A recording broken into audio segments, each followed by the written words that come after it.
ఒక చిన్న విషయాన్ని మాట్లాడుతున్నాడు ప్రభువారు. మార్కు సువార్త 9వ అధ్యాయము 14వ వాక్యం నుంచి మనం చదివితే కొన్ని విషయాలు మనకు కనబడతాయి. మీరు ఆ వచనాలన్నీ కూడా నోట్ చేసుకోవచ్చు, ఇబ్బంది లేదు. 17 అయినా 16 అయినా 18 అయినా 19 అయినా 20 అయినా 21 అయినా మీరు నోట్ చేసుకోవచ్చు. 14వ వాక్యం నుంచి 9వ అధ్యాయం మార్కు సువార్త 14వ వాక్యం నేను చదువుతుంటాను, మీరు గమనిస్తూ రండి. వారు శిష్యుల యొద్దకు వచ్చి వారు చుట్టూ బహు జన సమూహములు కూడి ఉండి శాస్త్రులు వారితో తర్కించుచూ ఉండిరి. వెంటనే జనసమూహం అంతయు ఆయనను చూసి మిగులు విభ్రాంతి నొంది ఆయన యొద్దకు వచ్చి పరిగెత్తుకుని వచ్చి ఆయనకు వందనము చేసిరి. అప్పుడు ఆయన, మీరు దేనిని గూర్చి వారితో తర్కించుచున్నారని వారిని అడగగా, జనసమూహములు ఒకడు, బోధకుడా, మోగ దెయ్యమును పట్టిన నా కుమారుని నీ యొద్దకు తీసుకుని వచ్చి తిని, అది ఎక్కడ వానిని పట్టునో అక్కడ వానిని పడద్రోయుచును. అప్పుడు వాడు నురుగులు కక్కుకుని పండ్లు కొరుకుకొని మోర్సిల్లిను. దానిని వెళ్ళగొట్టమని నీ శిష్యులను అడిగి తిని గాని అది వారి చేత కాలేదని ఆయనకు చెప్పెను, లేదా ఆయనతో చెప్పెను. అందుకు ఆయన, విశ్వాసము లేని తరము వారులారా, నేను ఎంతకాలము మీతో ఉందును, ఎంతవరకు మిమ్మును సహింతును, వానిని నా యొద్దకు తీసుకుని రండని వారితో చెప్పగా, వారు ఆయన యొద్దకు వారిని తీసుకుని వచ్చిరి. దయ్యము ఆయనను చూడగానే వానిని విలవిలలాడించెను గనుక వాడు నేలన పడి నురుగులు కార్చుకొనుచు ఉండెను. అప్పుడు ఆయన, ఇది వీనిని సంభవించినది ఎంతకాలమని వాని తండ్రిని అడగగా, అతడు బాల్యము నుండే అది వానిని నాశనము చేయవలనని తరచుగా అగ్నిలోను నీళ్ళలోను పడవేయచ్చు, ఏమైనాను పడద్రోయును. ఏమైనా నీ వలనైతే మా మీద కనికరపడి మాకు సహాయము చేయమనెను. అందుకు యేసు, నమ్ముట నీ వలనైతే సమస్తము, నమ్మువానికి సమస్తము సాధ్యమే అని అతనితో చెప్పెను. వెంటనే ఆ చిన్నవాని తండ్రి, నమ్ముచున్నాను, నాకు అపనమ్మకము కలగకుండుటకు సహాయము చేయమని బిగ్గరగా చెప్పాను. జనులు గుంపులు కూడి తమ యొద్దకు పరిగెత్తి వచ్చుట యేసు చూచి, మోగ చెవిటి దయ్యమా, వానిని వదిలి పొమ్మని, ఇక వానిలో ప్రవేశింపకూడదని నీకు ఆజ్ఞాపించుచున్నానని చెప్పి ఆ అపవిత్రాత్మను గద్దించెను. అప్పుడు అది కేకలు వేసి వానితో విలవిలలాడించి వదిలిపోయెను. హల్లెలూయా, హల్లెలూయా. చాలా అద్భుతమైన మాట, చాలా అద్భుతమైన మాట. చాలామంది యేసు ప్రభు వారి కాడికి వచ్చి మాట్లాడుతున్నారు. ఏమని మాట్లాడుతున్నారంటే, ఈ పిల్లవాణిని ఈ శిష్యులు ఎందుకు బాగు చేయలేకపోయారు అన్న విషయం మనం చూస్తున్నాం. అక్కడ మాట్లాడిన సందర్భం కూడా అదే. ఈ విషయాలు జరుగుతూ ఉన్న సందర్భంలో యేసు ప్రభు వారు వాళ్ళ దగ్గరకు వచ్చి మాట్లాడుతున్నారట. హల్లెలూయా. ఏమని మాట్లాడుతున్నారంటే, ఏంటి మీరు ఒకరితో తర్కం చేసుకుంటున్నారంటే, మీరు వినండి, మేము ఇప్పుడు దాకా చాలా రకాల ఉపదేశాలు విన్నాం, కానీ మరి బోధకుడు ఏంటి, దెయ్యం వెళ్ళగొట్టే విషయం ఏంటి? కాదు వెళ్ళగొడతాడని కొందరు, కాదు అది పాదని కొందరు, లేదు మొన్న గలిలయలో ఒక వ్యక్తికి బాగు చేశాడు, మొన్న ఆ తిబిరియ సముద్రము దగ్గర కుష్ఠరోగిని స్వస్థపరిచాడు, మొన్న పలానా ఏరియాలో పలానా యవ్వనస్తురాలు మరణఛాయలో ఉంటే లేవనెత్తాడు. ఇలా వార్తలు వింటూ ఒకరి పట్ల ఒకరు ఏమండి తర్కం చేసుకుంటూ మాట్లాడుతున్నారు. హల్లెలూయా. ఆ సందర్భంలో అంతలోకి యేసు ప్రభు వారు కూడా ఆడికి వచ్చారు. వచ్చినాక ఆయన అంటాడు, మా శిష్యులతో వాళ్ళు ఏదో మాట్లాడుతున్నారు. ఏంటి అంటే, వాళ్ళు అన్నారట, వాళ్ళల్లో ఒక ఆయన అన్నారట, అయ్యా, ఈ బిడ్డ చిన్నప్పటి నుంచి ఈ మోర్సపు దెయ్యం పట్టి అల్లాడుతున్నాడు. ఎప్పుడు పడిపోతాడో వాడికే, ఎప్పుడు లేచుంటాడో వాడికే తెలియదు. అంత మాత్రమే కాదు, వాడు పండ్లు కొరుకుతాడు, తరచుగా నిప్పులలో నీళ్లలో పడుతున్నాడు. వాడిని నాశనం చేయాలని అది తరచుగా వానిని ఇబ్బంది పరుస్తుంది అని పక్కనోళ్ళు చెప్తున్నారు. మరి ఆ బిడ్డ తండ్రి కూడా ప్రభువారితో, అయ్యా, ఇది తరచుగా ఇలా చేస్తుంది అని మాట్లాడుతున్నాడు. మనం గమనించాల్సిన మాట, ఆయన ఒక మాట అన్నారండి, యేసు ప్రభుతో ఒక మాట అన్నారు, నీ చేతనేమన్నా అయితే, అదే నా మాట, చదువు ఒకసారి, ఎక్కడుంది? నీ వలనైతే ఏదైనా ఏమంటున్నాడు?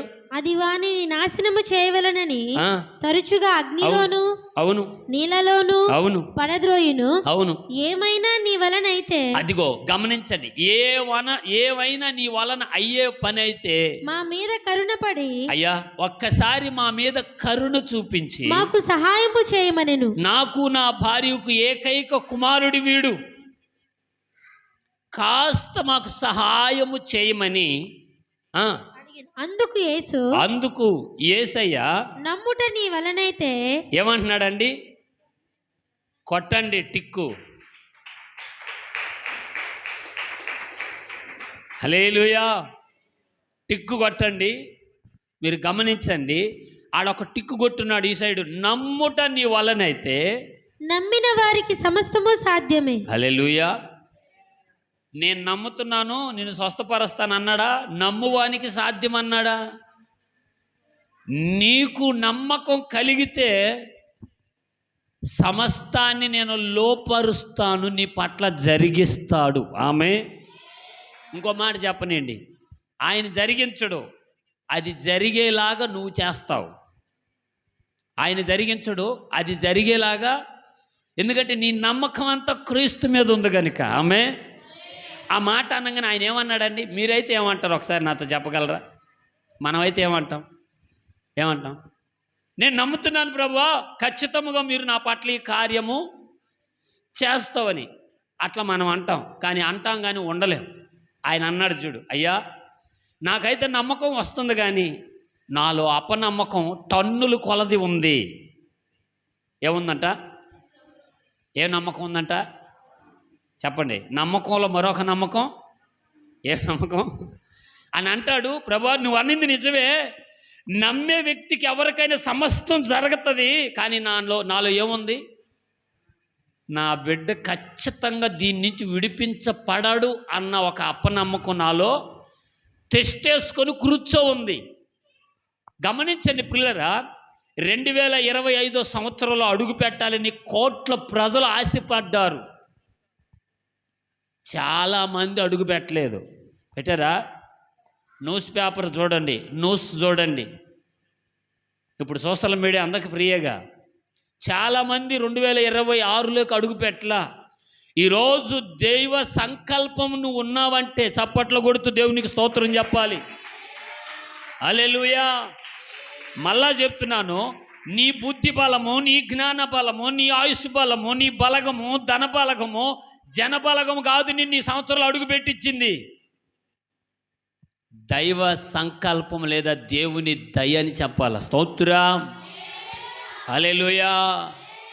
అంటాడు, నా కాడ కావలసినంత అపనమ్మకం ఉంది ప్రభువా, కానీ ఆ అపనమ్మకంలో నా నమ్మకత్వం నీ మీద ఉండేటట్టుకు నాకు సహాయము చేయ్యా అంటున్నాడు. చప్పట్లు కొడుతూ దేవునికి స్తోత్రం చెప్పండి. హల్లెలూయా. ప్రార్థనలు ఎలా చేయాలో నేర్పిస్తున్నాడు భక్తుడి ద్వారా మనకు దేవుడు. ప్రార్థనలో ప్రతిఫలం మనం ఎలా పొందాలో చూపిస్తున్నాడు తేటగా. ఏమున్నదట మనసులో? ఏముందంట సంఘ బిడలలో? దాన్ని జయించాలంటే ఏం కావాలా? దేవుని సహాయం కావాలా? ఆమె ఏం కావాలంట? సహాయం కావాలా. నువ్వు ఇల్లు కట్టుకోవాలని ఆశపడుతున్నావా? ఇల్లు కట్టుకోవాలా, నీ చేతిది కృషి ఉండాలా. దేవుని దయ, బైబిల్ ఇలా రాయబడి ఉంటుంది, యెహోవా ఇల్లు కట్టించని ఎడల దాని కట్టువాని ప్రయాస. మనకు తెలుసు ఎన్ని మొండు గోడలు ఉన్నాయో, మనకు తెలుసు ఎన్ని బేసిమఠాలు అట్లాగే ఆగిపోయి ఉన్నాయో, మనకు తెలుసు బేసిమఠ గొంతులు తీసినట్టు ఎన్ని అలా ఖాళీగా ఉన్నాయో. ఎందుకని? అది మనిషి ప్రయాస, పని పూర్తవలా. మా దేవా నీకు వందనాలు స్తోత్రములు నాయన. ఈ ప్రభు బల్ల ఆరాధన నిమిత్తములో నాయన ఇంతవరకు దైవ సేవకులు మీరు నిలబెట్టిన తండ్రి శ్రేష్టముగా మీరు మాట్లాడారు. ఆ దినమర తండ్రి తన కుమారుడు కొరకు తండ్రి ఆవేదన వెరిగిన తండ్రి అపనమ్మకముతో నేనుండగా నాయన సహాయము చేయమని కన్నీళ్లతో వేడుకున్నప్పుడు ప్రభా అయా నువ్వు దయచూపి కనికిరించినందుకు నీకు స్తోత్రములో నాయన. ఇంతవరకు నా తండ్రి దైవ సేవకులు మరుగుపరిచి సంగముతో మాతో మీరు మాట్లాడారు. అపనమ్మకముతో ఉన్న వారితో మీరు మాట్లాడు.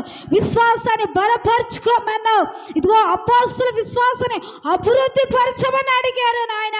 ఈ దినమును కూడా మేము అడుగుచున్నాం. అపనమ్మకముతో మేముంటే ఈ నవనూతన సంవత్సరంలో విశ్వాస జాబితాలో మమ్మల్ని నిలబెట్టమని ప్రార్థిస్తున్నాము.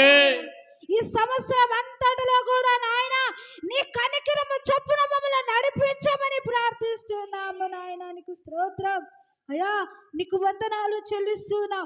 యుద్ధకాలము నరుడికి అన్నావు నాయన. ప్రతి యుద్ధంలో మేము ఓడిపోకూడదు, జయము పొందాలని ప్రార్థిస్తున్నాం. మాకు ముందు పరుగులు పందెము ఉన్నదన్నావు నాయన. అలవక సౌలవక విశ్వాసం అనే పరుగుల పందెములో మమ్మల్ని ముందుకు కొనసాగించు కర్త నేను అన్నావు నాయన. మాకు సహాయం చేయమని ప్రార్థిస్తున్నాం. వాక్యం విన్న ప్రతి వారి హృదయంలో విశ్వాసాన్ని బలపరిచి వాక్యమును నీరుకట్టి ఫలింపచేయని వాక్యం అందించిన దైవ సేవకుని బహుబలముగా వాక్యపు కేరట్లో వాడుకోమని యేసుక్రీస్తు నామములో ప్రార్థిస్తున్నాను తండ్రి. ఆమేన్. హల్లెలూయా.